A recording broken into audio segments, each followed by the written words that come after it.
आप लोगों को कॉमन मेडिकल इमरजेंसीज के बारे में बताऊंगा। अगर आप हॉस्पिटल में ड्यूटी में हैं और एक व्यक्ति आपके पास आता है और आप उसकी शुगर नापते हैं और वो 600 कुछ निकलती है, तो आप कैसे डील करने वाले हैं? जल्दी से बताइए, हाथ उठाइए, कौन बताएगा? इंसुलिन लगाएंगे। कितनी लगा देंगे? सर 6 से 8 यूनिट नहीं, 300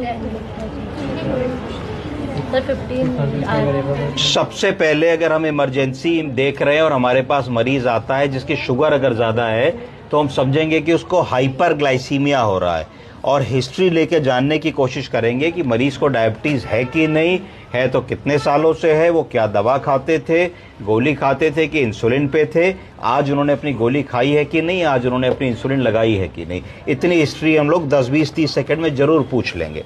उसके बाद फिर हम सोचेंगे कि अगर एक मरीज ऐसा आया है जिसको शुगर बहुत ज़्यादा है, तो एक शुगर का कॉम्प्लिकेशन होता है जिसको डायबिटिक कीटोएसिडोसिस कहते हैं। क्या कहते हैं? डायबिटिक कीटो। DKA। वो तो नहीं है तो तुरंत हम उसके यूरिन में कीटोन्स की जांच को भी भेज देंगे और उसको हम देखेंगे कि शुगर 600 अगर है, तो हम लोग तो यहाँ पे ऐसा करते हैं कि एक हम 10 मिनट बाद एक उसको रिंगर लैक्टेट या उसको नॉर्मल सलाइन धीरे से लगा दी, एक IV एक्सेस ले लिया, एक 10 मिनट बाद दूसरे सोर्स से शुगर को एक बार क्रॉस चेक कर लेते हैं, क्योंकि कई बार एक ऐसी मिस्टेक होती है कि शुगर गलती से ज़्यादा आ जाती है। गलती से ज़्यादा कैसे आ सकती है? अगर मानो कि एक मरीज़ है, वो घर में जो है उसको एक रसगुल्ला दे दिया गया, पकड़ने के लिए मिठाई दे दी गई और उसने हाथ नहीं धोया, तो तुमने प्रिक किया, तो उस पॉइंट पे अगर ब्लड आएगा तो कंटेमिनेट होकर के शुगर ज़्यादा आ जाएगी।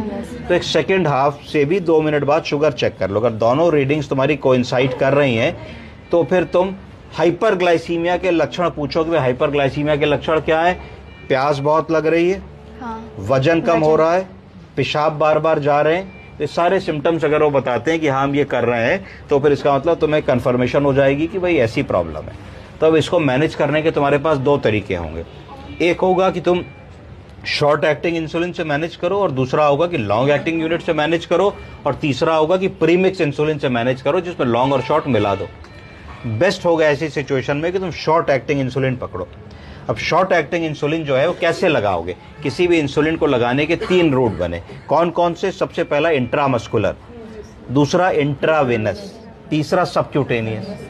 अब तीनों रूटों में क्या फर्क है बताओ? अब बताओ कि सबक्यूटेनियस और इंट्रामस्कुलर तो एक ही जैसे हो गए, और इंट्रावेनस और सबक्यूटेनियस में क्या फर्क है? इंट्रावेनस वेन्स में लगाते हैं और जो IV होता है उसके हम लोग ब्लड वेसल्स में देते हैं, और जो सबक्यूटेनियस होता है उसमें सबक्यूटेनियस टिश्यू में। कभी आपने सुना है कि